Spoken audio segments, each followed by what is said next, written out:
이번 주 요절이 사도행전 2장 36절인데 주보에 37절로 이렇게 나와 있습니다. 제가 좀 실수했는데요. 사도행전 2장 36절입니다. 중요한 내용을 담고 있고 굉장히 또 위험한 또 심도 있는 그런 내용인데, 그런즉 이스라엘 온 집은 확실히 알지니, 우리 한번 같이 암송하시고 말씀 나누겠습니다. 그런즉 시작. 그런즉 이스라엘 온 집은 확실히 알지니 너희가 십자가에 못 박은 이 예수를 하나님이 주와 그리스도가 되게 하셨느니라 하니라. 사도행전 2장 36절 말씀. 아멘. 내용은 아주 그냥 복음의 내용이죠. 십자가에 못 박히셨다가 부활 승천하신 예수님께서 결국 우리의 주인이시고 또한 구세주이시고 또한 그리스도이셨다고 그렇게 고백하는 내용이죠. 복음의 핵심입니다. 십자가에 달려 돌아가셨다 사흘 만에 부활하신 그분이 바로 우리의 주인이시고 우리의 구원자시다. 이제 그 고백, 그 복음의 핵심 내용을 그렇게 설명해 놓은 것입니다. 그런데 그 주변에 있는 그 말씀들과 같이 읽으면 조금 더 우리가 깊이 있는 것들을 알 수 있는데요. 너희가 십자가에 못 박은 이 예수를, 그잖아요. 너희는 유대인들입니다. 넓게는, 좁게는 유대 지도자들입니다. 그러니까 이 말씀은 이제 유대인들이 다 모였죠.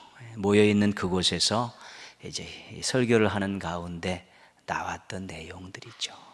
너희가, 유대인들인 너희가 십자가에 이 못 박은 예수를, 너희가 예수를 십자가에 못 박았다, 그렇게 이야기하는 거죠. 굉장히 공격적인 그 표현입니다. 너희가 예수를 십자가에 못 박았다. 그렇죠? 그러니까 유대인들의 입장에서는 자신들이 예수를 못 박은 그런 주인공, 주역들이죠. 근데 그 예수가 메시아였다면 자신들은 하나님의 뜻에 반역을 일으킨 자들이고 사탄 짓거리를 한 자들이란 그런 뜻이죠. 굉장히 무서운 그런 표현들입니다. 이 지적을 듣고 이 말씀을 처음 외쳤을 때의 그 유대인들은 형제들아, 그럼 우리가 어찌하면 되냐? 그랬더니 회개하고 세례를 받고 성령을 선물로 받아라. 그래서 이들이 회개를 하지요. 근데 유대인 지도자들은 이걸 듣고서 인정하지 않습니다. 그래서 이것을 은폐하려고 협박하고 폭행을 가하고 감금하고 이러면서 이것을 인정하지 않고 그들이 허위 사실을 유포한다고 그래서 계속해서 핍박을 하게 되는 것이죠. 그래서 복음을, 진리를 듣고 어떻게 반응하냐에 따라서 인생이 달라지는 것입니다. 우리도 인생의 어느 한 지점에 복음을 들었죠. 그래서 우리가 그 복음을 받아들인 것 아니겠습니까? 그래서 이렇게 멋진 인생 살고 있는 것 아니겠습니까? 근데 복음을 듣고 거절한 사람들도 무식이 많습니다.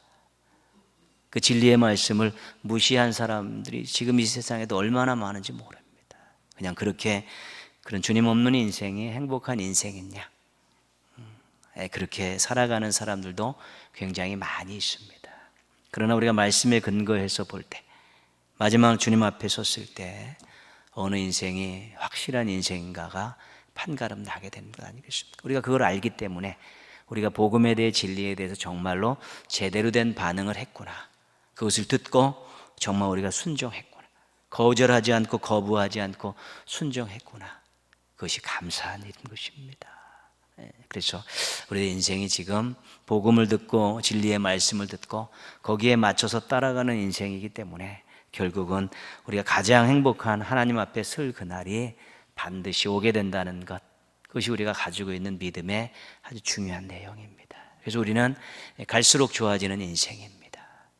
우리 인생이 자꾸 세월이 가면서 나이가 들어가지만 한편으로는 우리가 주님 앞에서 가장 좋고 행복한 때를 맞이하는 그 시점이 가까운다라고 분명히 고백할 수 있어야 되는 것입니다.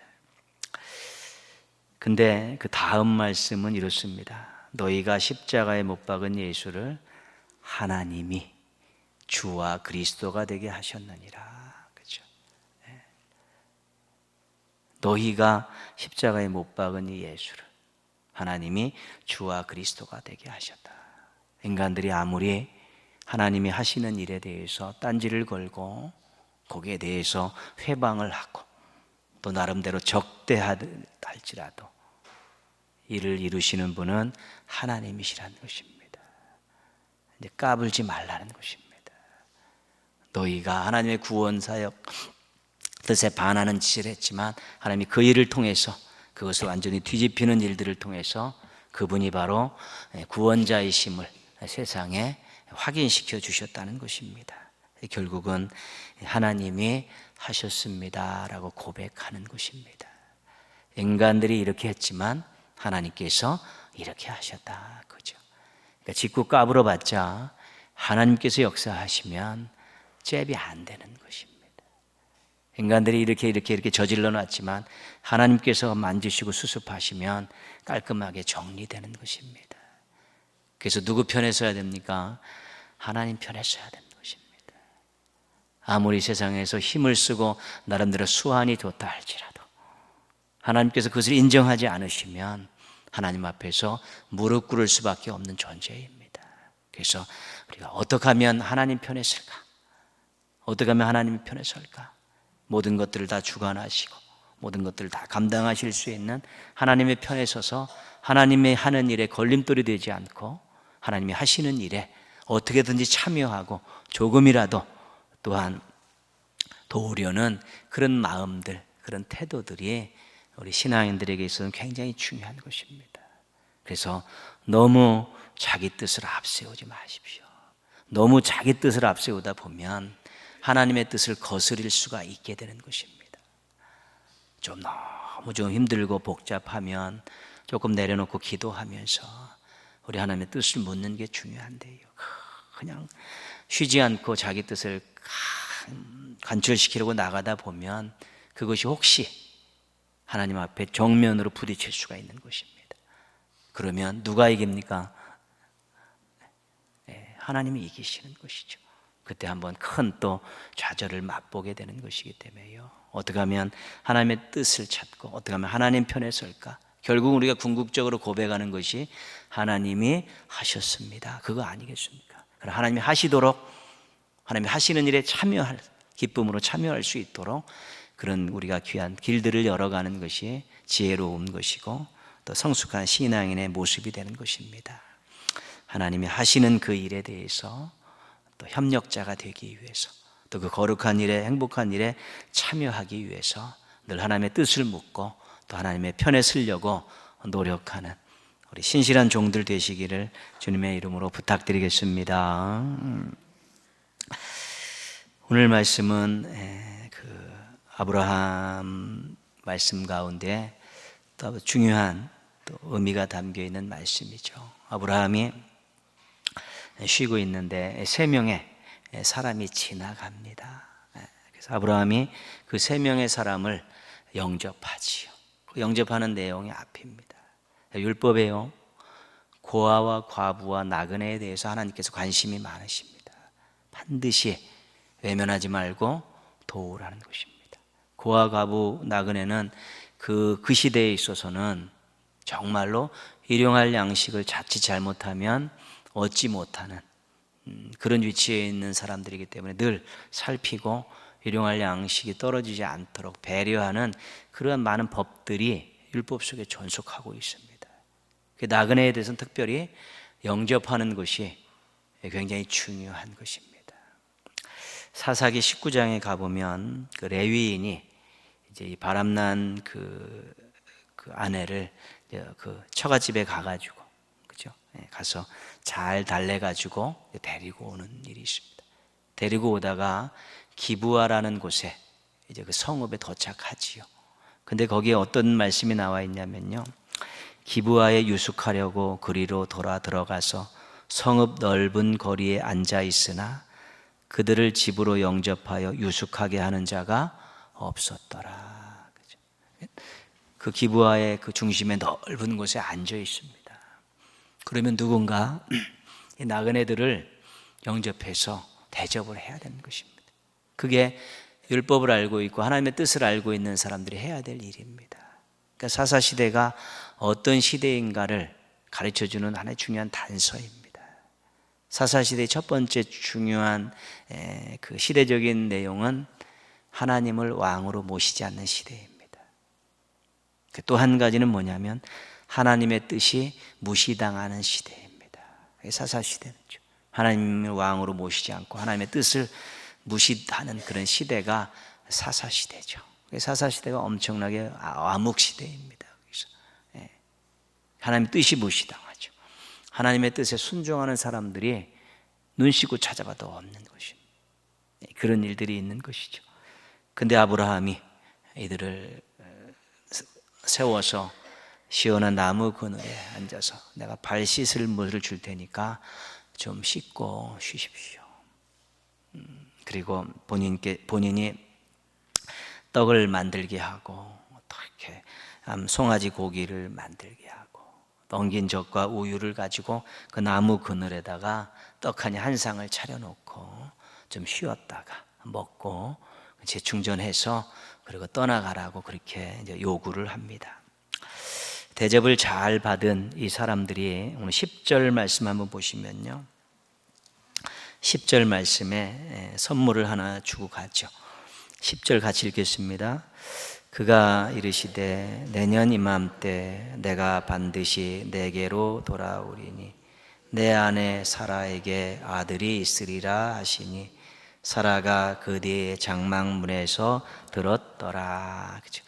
이들이 음식을 대접받고 그에게 내년에 사라가 이제 아들을 낳는다는 것이죠. 우리가 지난 장에서 이거를 아브라함이 또 하나님께 듣지 않습니까? 하나 들었는데 그때 아브라함이 웃었죠. 웃었습니다. 근데 이번에도 이제 아브라함에게 또 이 나그네들이 이야기를 했는데 이번에는 누가 웃냐면 사라가 웃습니다. 장막에서 그것을 듣고 사라가 웃죠.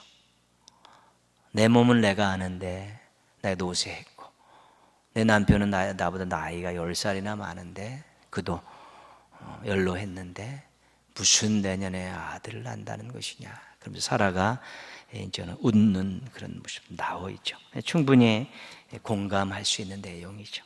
그런데 14절 말씀 보시면요, 같이 한번 읽겠습니다. 여호와께 능하지 못한 일이 있겠느냐.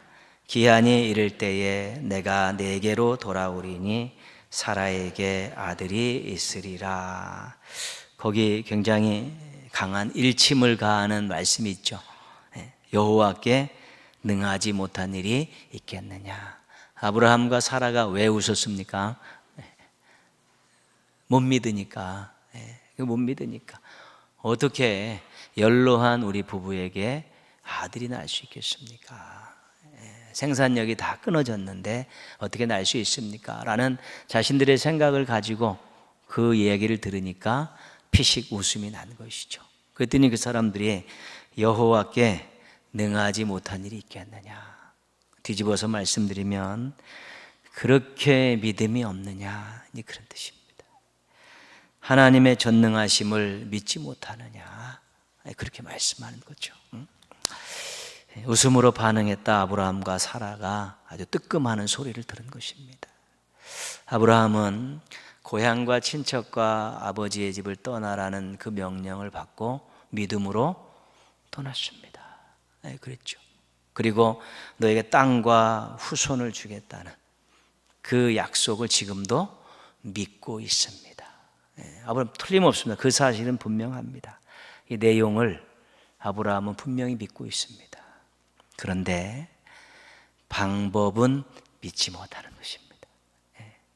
하나님께서 약속하신 내용은 지금 다 믿고 고향을 떠났고 후손과 땅에 대한 약속도 지금 다 믿고 기다리고 있는데 하나님께서 하시는 방법은 믿지 못해요. 내용은 믿는데 방법은 못 믿겠다는 것입니다. 연로한 부부를 통해 약속을 이루시겠다는 그 하나님의 방법이 자기들의 생각과 안 맞는다는 것입니다. 합리적이지 않다는 것입니다. 신체적으로 의학적으로 안 되는 일인데 그 일을 통해서 하나님께서 그를 이루시겠다고 그러니까 못 믿겠다는 것입니다. 그래서 내용은 믿지만 방법을 못 믿는다. 그럴 수 있다는 것입니다. 내용은 하나님의 의지인데 방법은 하나님의 능력입니다. 그렇죠? 하나님이 이런 뜻을 가지고 계신다. 하나님 그렇게 해주실 줄 믿습니다. 그런데 하나님께서 이런 방법으로 하시겠다. 그 방법은 안 됩니다. 그렇게 나가는 것이죠. 그러니까 내용과 방법을 같이 믿어야지 온전한 믿음이 되는 것입니다. 내용은 믿는데 방법, 하나님의 능력을 못 믿으니까 그 방법이 안 된다는 것 아니겠습니까? 그래서 온전한 믿음이 그런 것이죠. 내용과 방법을 같이 믿는데 이 방법은 특별히 하나님의 능력과 관계된 것입니다. 성경에서 이루어진 많은 하나님이 하신 일 가운데 정상적인 방법으로 되어진 것도 있지만 그렇지 못한 일이 얼마나 많습니까? 홍해, 여리고성, 요단강 뭐 이런 부분들이죠. 예수님의 십자가와 부활 뭐 이런 것들이죠.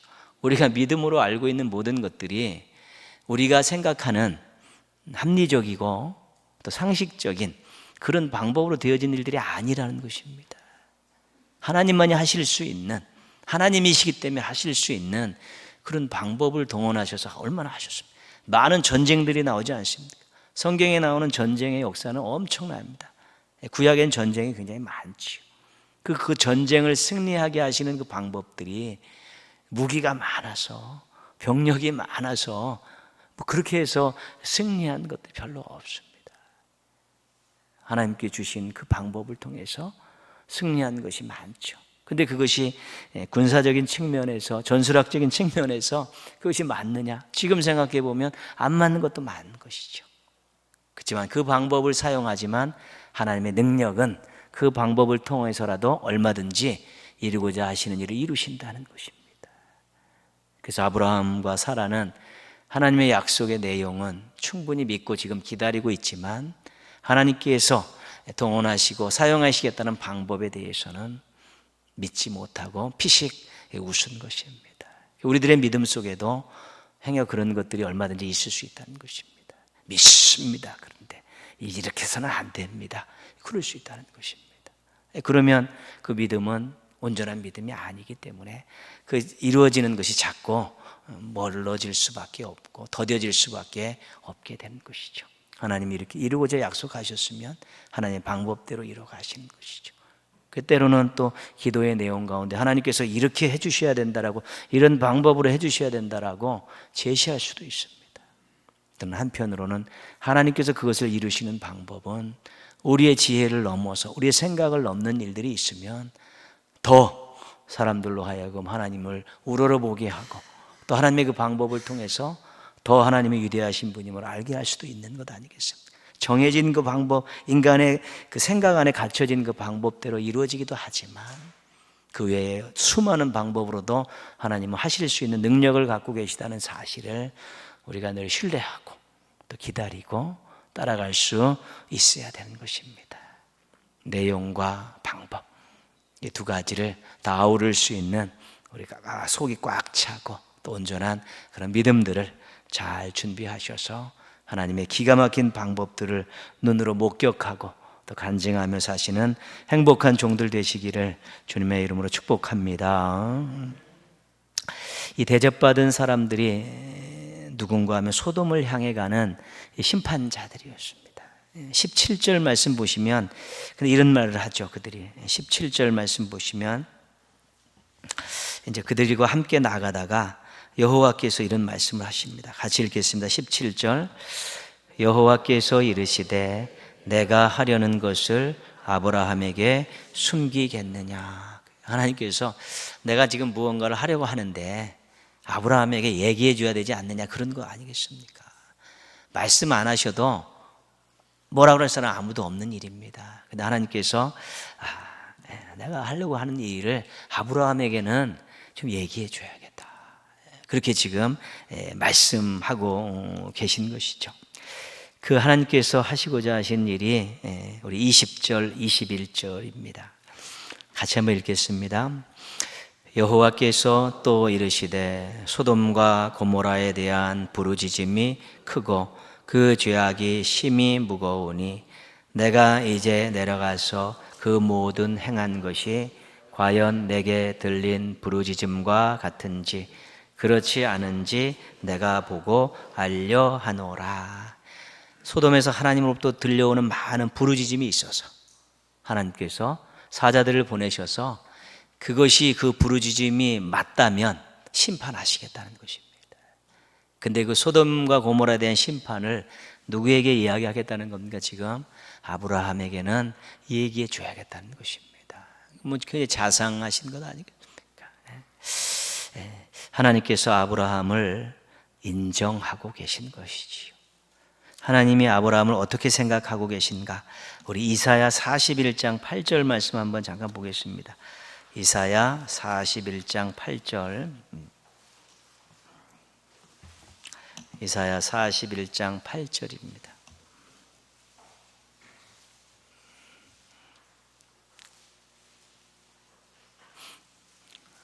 이사야 1016쪽 1016쪽 1016쪽 이사야 41장 8절.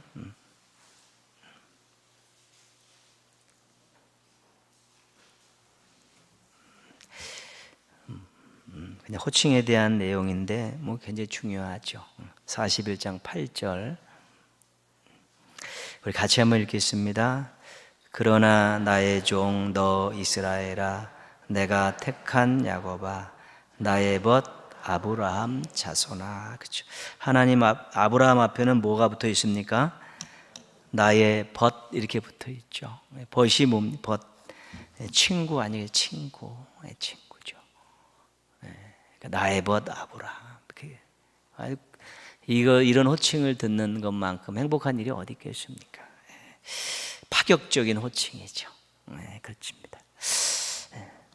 요한복음 15장에 가면 예수님께서 하신 말씀이 나와 있습니다. 어쩐 말씀이냐면 요한복음 15장으로 가겠습니다.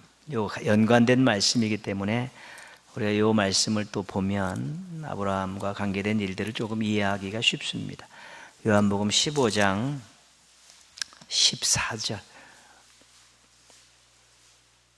15장 14절 15절 같이 읽겠습니다. 요한복음 15장 14절 15절 같이 봅니다. 너희는 내가 명하는 대로 행하면 곧 나의 친구라. 이제부터는 너희를 종이라 하지 아니하리니 종은 주인이 하는 것을 알지 못함이라. 너희를 친구라 하였노니 내가 내 아버지께 들은 것을 다 너희에게 알게 하였음이라. 아멘. 예수님이 말한 친구의 개념 가운데요, 종이 아니다, 친구다. 무슨 말씀이에요? 종에게는 주인이 자신이 가지고 있는 뜻을 이야기하지 않지, 깊은 속내를 이야기하지 않는다는 것이, 친구하고는 이야기를 한다는 것입니다. 그러니까 종은 명령하면 되는 것입니다. 친구에게는 그 속내를 다 이야기하겠다는, 예수님의 친구간이 그런 것이고요. 14절에는 너희는 내가 명하는 대로 행하면 곧 나의 친구다. 그죠? 하나님 말씀대로 잘 순종하면 하나님께서 친구처럼 대해 주시고 그 마음속에 품은 것들을 알게 이해할 수 있도록 해 주시겠다는, 예수님과 그 아브라함 그 말씀 관계 속에서 우리가 그것을 알 수 있는 것입니다. 하나님께서 아브라함을 친구로 생각하셨기 때문에 소돔과 고모라에 대한 심판의 내용을 아브라함에게 이야기해 주시는 것입니다. 그럼 친구 관계는 최고의 관계이죠. 하나님 뜻을 알 수 있는 것이니까요. 아브라함이 인정받았기 때문에 그렇습니다. 아브라함이 지금까지 오면서 떠나라 할 때 떠나지 않습니까? 또 할례 받으라, 할례 또 행하고요. 이번에 나그네 영접하는 또 하고. 그 나름대로는 아브라함이 하나님의 뜻에 맞추어서 순종하려는 굉장한 노력들이 있었던 것이지. 아브라함이 그것을 인정하셔서 내가 하려는 것을 아브라함에게 숨길 수 없다, 말해야겠다, 나의 벗 아브라함에게 이야기해야겠다라고 하나님께서 그 부분을 말씀해 주시는 것입니다. 굉장히 중요한 내용이죠. 우리가 하나님 관계에 대한 고백들이 많습니다. 하나님 왕이십니다, 하나님 아버지, 하나님 목자 되지 않습니까? 이런 부분들은 대부분 약간 수직적인 면들을 가지고 있습니다. 약간 위에서 이들에게 은혜를 베푸는, 돌보는 그런 내용들이죠. 근데 친구는 좀 수평적인 관계를 좀 가지고 있지 않습니까? 그래서 다른 성경에 나오는 다른 부분의 하나님의 고백들과는 좀 다른 의미입니다. 그래서 예수님을 통해 볼 때, 아브라함을 통해 볼 때 친구 관계는 뭐냐면 하나님께서 당신이 가지고 있는 이 생각을 잘 이해할 수 있도록, 깨닫을 수 있도록 말해 주신다는 것입니다. 여러분, 하나님의 뜻을 아는 것이 우리들의 얼마나 큰 소원입니까? 어떤 일이 일어났을 때 하나님의 뜻이 무엇일까? 말씀을 읽으면서 하나님의 뜻이 무엇일까? 이런 것들에 대한 우리의 소망이 있지 않습니까? 근데 우리가 하나님 말씀대로 잘 순종하는 모습들을 잘 가지면 그 뜻을 잘 이해할 수 있게 됩니다. 사건을 보면서, 사람을 보면서, 말씀을 읽으면서 하나님의 뜻을 또 잘 알 수 있도록 하나님께서 은혜를 베푸시는 것이지. 그것이 하나님께서 친구라고 인정해 주시면서 친구라고 부르시는 사람들, 하나님 말씀에 순종하고 살려고 몸부림치는 사람들에게 주시는 또 하나의 크신 은혜인 것입니다. 그래서 10개를 선택했는데 1개만 하나님의 뜻일 수도 있지만 10개를 선택했는데 5개 이상이 또 하나님의 뜻과 맞을 수도 있지 않습니까? 그렇게 퍼센테이지를 높여가는 것 굉장히 중요합니다. 그런데 아브라함과 예수님을 통해서 볼 때 우리가 하나님의 뜻대로 살려고 몸부림치는 자에게 하나님께서 친근감 있게 대해주시며 하나님의 뜻을 잘 말해주시고 깨달을 수 있도록 도와주신다는 이 귀한 사실을 통해서 말씀대로 살려고 노력하고 하나님의 뜻을 발견하고 기도할 때 우리 하나님께서 그 뜻을 잘 이해할 수 있도록 또 배려해 주시고 은혜를 베풀어 주신다는 사실을 기억할 수 있어야 되는 것입니다. 그래야 말씀도 재미있습니다. 똑같은 말씀을 봐도 거기서 어떤 음성이 들려오고 어떤 것이 깨달아지느냐에 따라서 맛은 전혀 다릅니다. 그렇지만 읽을 때마다 뜻이 헤아려지고 그것 때문에 마음에 감동이 있고 그렇게 살아야지, 회개해야지, 그런 마음들이 들면 하나님께서 그 뜻을 잘 가르쳐 주시는 것이죠. 그 말씀으로 그 정도 은혜 받고 신앙생활 하면 또 행복한 것 아니겠습니까? 그렇게. 그래서 아브라함을 나의 벗이라고 말씀하시며 내가 하는 일을 그에게 어떻게 숨길 수 있겠느냐? 예수님께서 너희를 나의 종이라 하지 않고 친구라 하겠지. 이제는 그 종에게는 그 주인의 그 속뜻을 이야기하지 않지만 친구에게는 그렇게 한다라는 그 말씀을 기억하면서 하나님, 제가 하나님 왕으로 모시고 하나님 아버지라 부르고 하나님 목자라고 모시고 살고 있지만 때로는 하나님 저를 친구로 대해 주셔서 우리 하나님의 말씀의 속 깊은 뜻을 잘 헤아리고 이해할 수 있게 해주십시오라고 기도하는 것들, 또 그런 것들을 사모하는 것도 굉장히 중요한 것입니다. 그러니까 아브라함이 이제 하나님 앞에 나아가서요 중보기도 하지 않습니까? 하나님, 소돔 멸망하신대 50명, 45명, 40명, 30명, 20명, 10명 이렇게 하나님과 계속해서 대화하면서 요즘 말로 하면 이렇게 협상을 하자, 딜을 하고 있지 않습니까?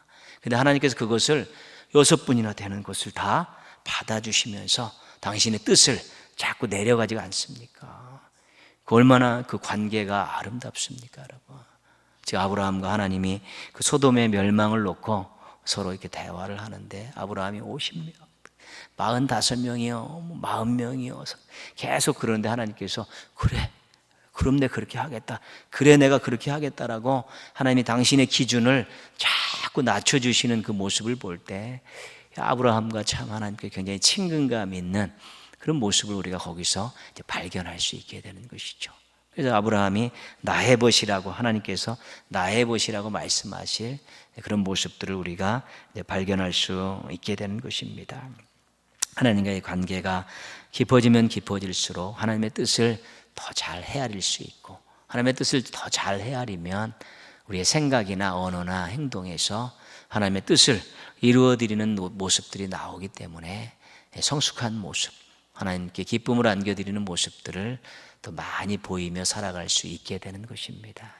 모쪼록 또 말씀대로 살려고 노력하는 가운데 우리 하나님께서 다가오셔서 또 친구처럼 대해 주시고 하나님의 속뜻을 여러분들에게 잘 많이 가르쳐 주셔서 선택하고 행동하는 모든 면에 있어서 하나님의 뜻이 나타나는 우리 멋진 신앙인들 되시고 또 행복한 신앙인들 되시기를 주님의 이름으로 축원합니다. 아멘.